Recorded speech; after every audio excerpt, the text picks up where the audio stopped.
Oh, summer's here and it's time to relax. Hold on, wait. Summer's here, but we've got work to do. Hi, we're Brandon and Megan Giggling, and we help people begin their personal growth journeys. This summer, we're bringing you the Summer Growth Series, 2 months of quick episodes packed with practical steps and advice you can use right now to jumpstart your growth journey. Already into personal development? Don't worry, there's plenty of good tips here for you too. You ready? This is the Fools in Love podcast.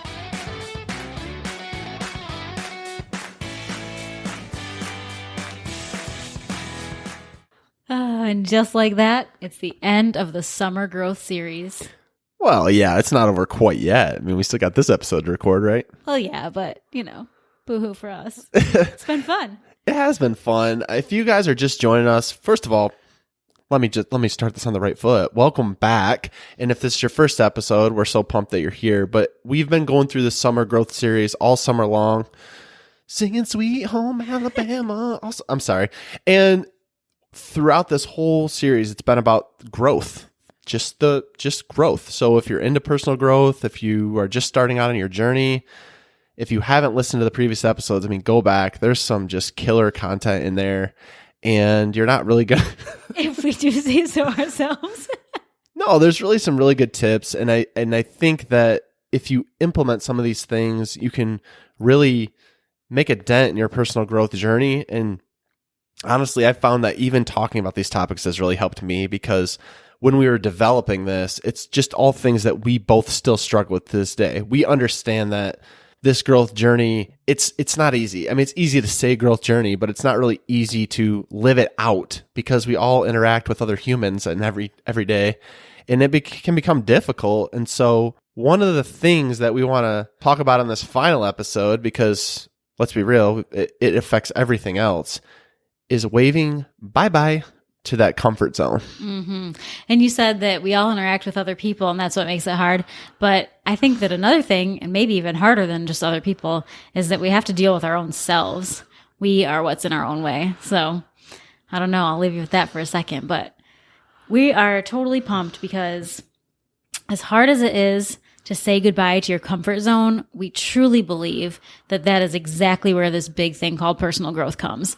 So as you are able to kind of knock some of those fears aside, that's exactly where you get to grow the most. And with that, we are going to chat today about some of the ways you can actually finally kick the comfort to the curb and get your growth on. Yeah, and I want to caution everyone here, because I can see people just like, oh well, another episode on comfort zone. I'm good. I have that figured out.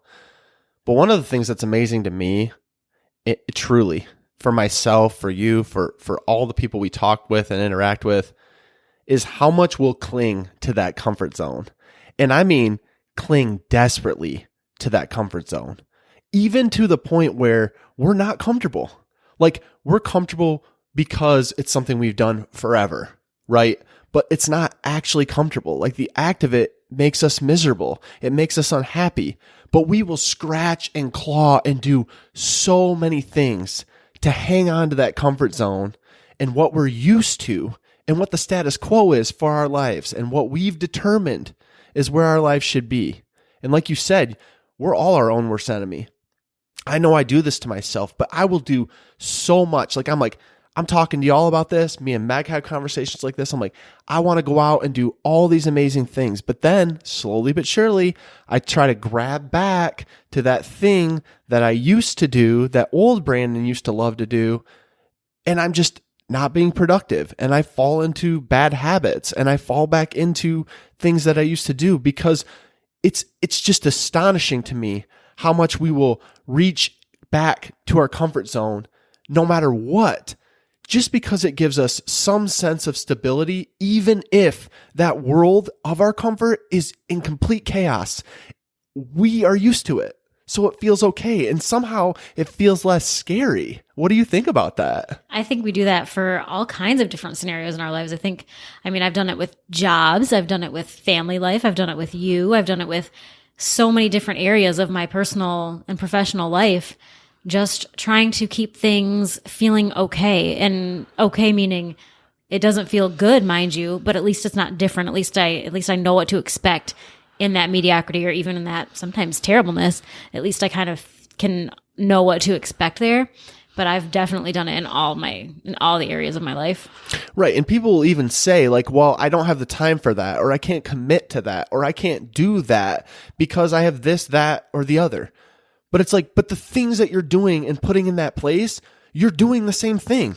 You're implementing and using your time over here. You're not using it for the things that you could be doing to improve your life. You're so focused on clinging to the things of the past that you're holding yourself in place there, and you don't even realize, because it's so habitual and you're so used to it, you don't realize that those things are actually pulling your attention and time and energy away like a leech.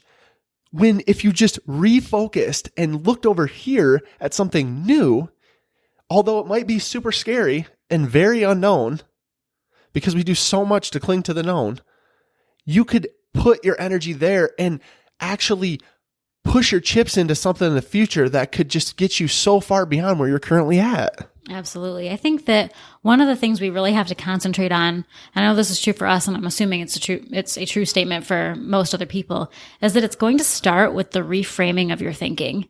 Because right now we all live in this, we tend to go back to this really, no matter how much we know better, we tend to live in this area of it's okay to just be where I am, and I don't want to get too uncomfortable, and so I'm just going to be right here. But what if we reframed our thinking and said, okay, well, it's actually okay to feel a little bit of discomfort. It's okay to feel a little uneasy sometimes. And maybe that is where I'm going to start feeling things. And if we can start to just believe that, and it might take some time to believe that, but if we can just start to try to think in that direction, then I think that that's where a lot of the push towards the better thinking patterns will come from.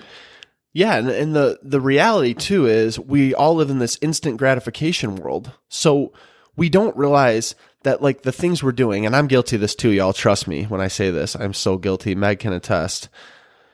But I want something to happen now, and so I sit there and I try these things. I'm like, I try to put a gratitude piece in. I try to wake up early. I try to exercise. I try to do the things that I know are good for me to feed me and feed the person that I want to be in the future. But when I don't see the things that I want, for example, doing this podcast, I don't see the downloads that I want, or I'm on Instagram, I don't see the engagement I want. I think, what am I doing? Or I'm working out, and I could work out. I saw an example the other day. It was Simon Sinek, actually. I was watching an interview with him. You can work out 20 hours in one day, and it's going to do absolutely nothing for you. But if you work out for 20 minutes for 20 days, you're going to see a difference. But we want something so quick and now that we don't see that the things that we're putting in front of us are actually for us 3 months from now, 6 months from now. And we will get the fruits of that labor, but we might not get it right now. And because we can't see it, we don't actually know how close to our goals and our dreams that we are, because we give up too quickly and we skirt back to that comfort zone that we're talking about. And we all know this.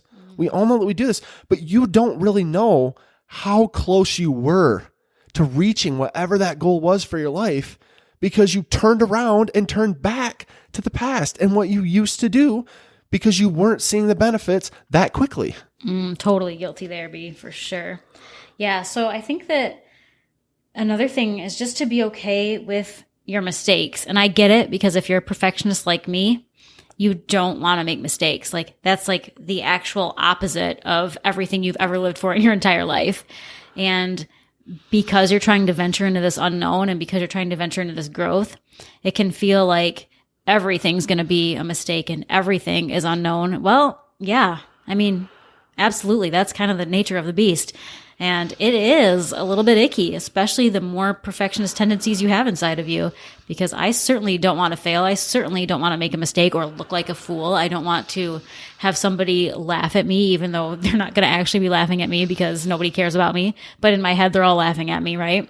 So the more perfectionist tendencies you have, and even if you don't have that big of that problem, I think that it can still really trip you up to have those kind of like thoughts going through your head. Like, I don't want to make a mistake, and I don't want people to see me go through the process. I want people to know that I'm good on the other side, but to have people see me going through this process feels really scary.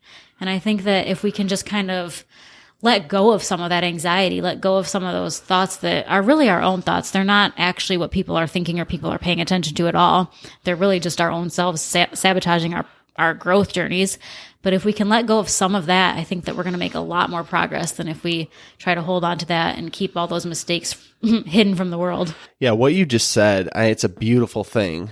And like I was just taking it in because there's a fear there of being in progress. Like you use the words in progress, but we're all works in progress. The problem is we look at the world and we think everyone else is perfect and we think everyone else has it figured out. So I can't be where that person is because they have it figured out and I don't. But what we don't ever show in this perfect world that we live in, supposedly, is the progress, the work. Like you have to put in the work.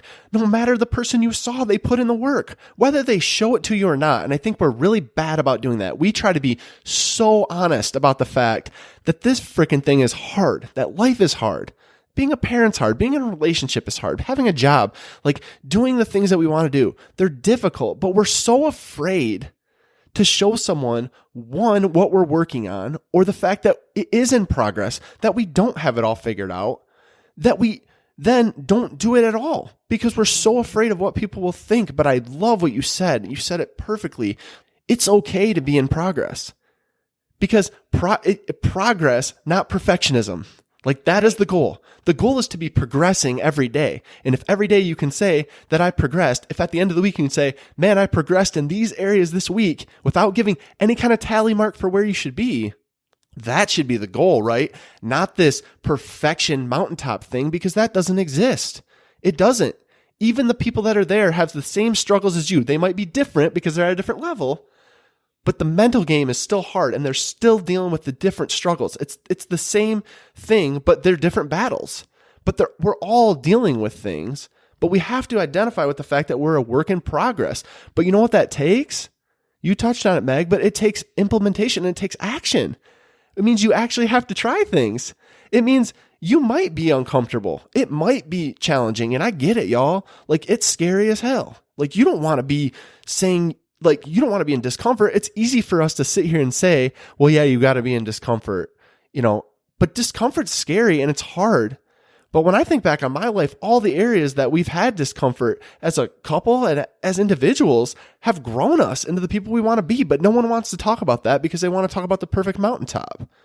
But it all got us to a place where we wanted to be, even kicking and screaming. It pulled us to the place where we were supposed to be and prepared us now for what we're going to be in the future. I mean, the examples of that are endless. Like I could talk for the next 30 minutes about how many times and ways this has been true for us. I won't bore you with the details. That's a whole nother topic, but that is 1000% how we have grown and how we have learned and how we have lived, because it's never been in the easy parts of our lives where we've made significant progress. It has always been in the trenches every single time. Those trenches are what leads to the beauty on the other side, you guys, because we have been in those trenches and we have popped up on the other side and been like, wow, look what we just went through.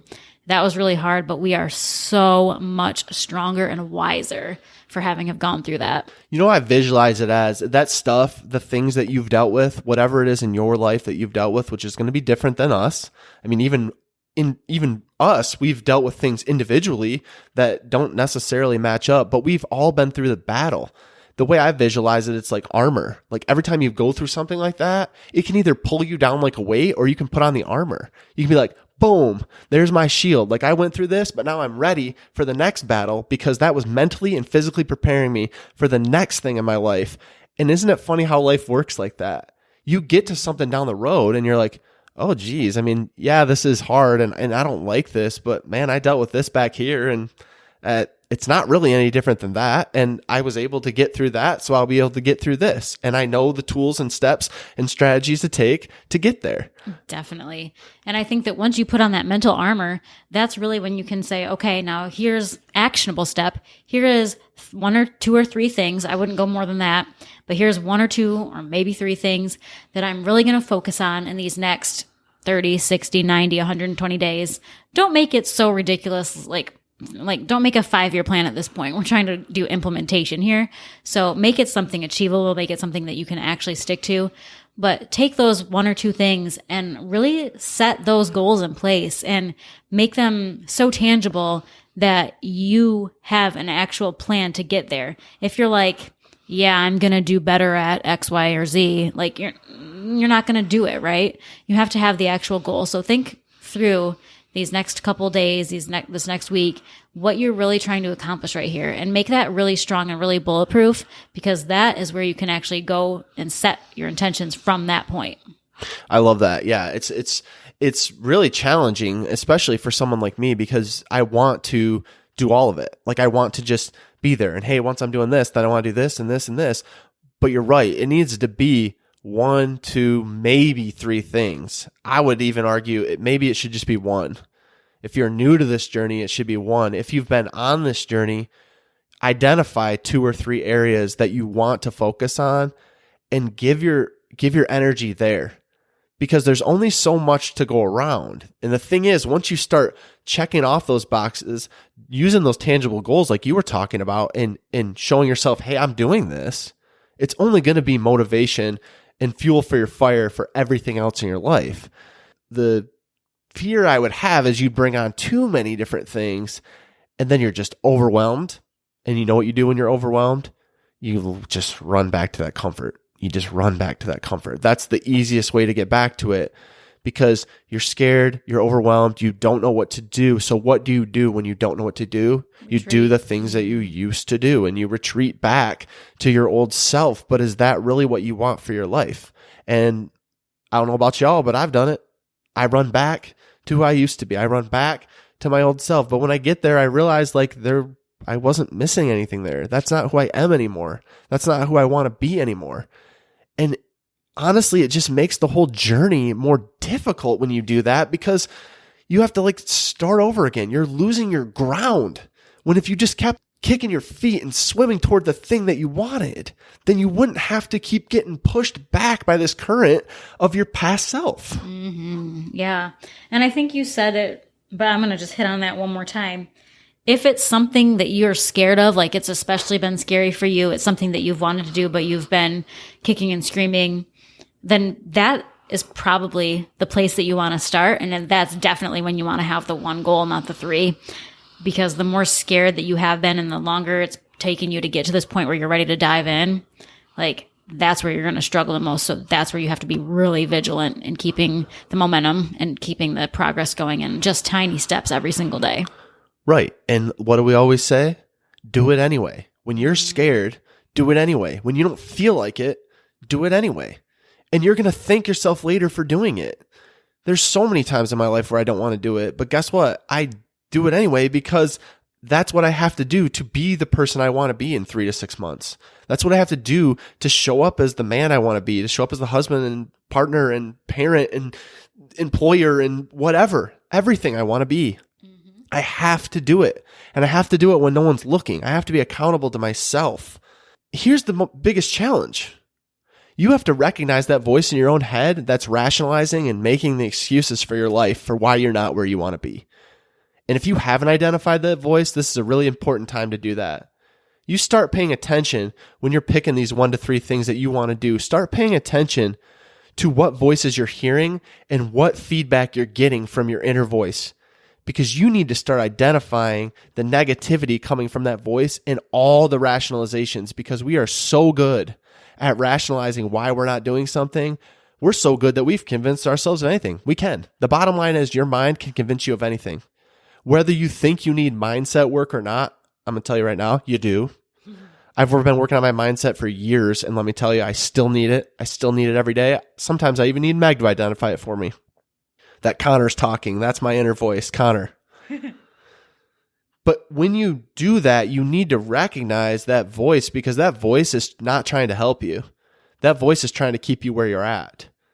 So what you have to ask yourself is, do you want to be where you're currently at, or are you looking for something in the future?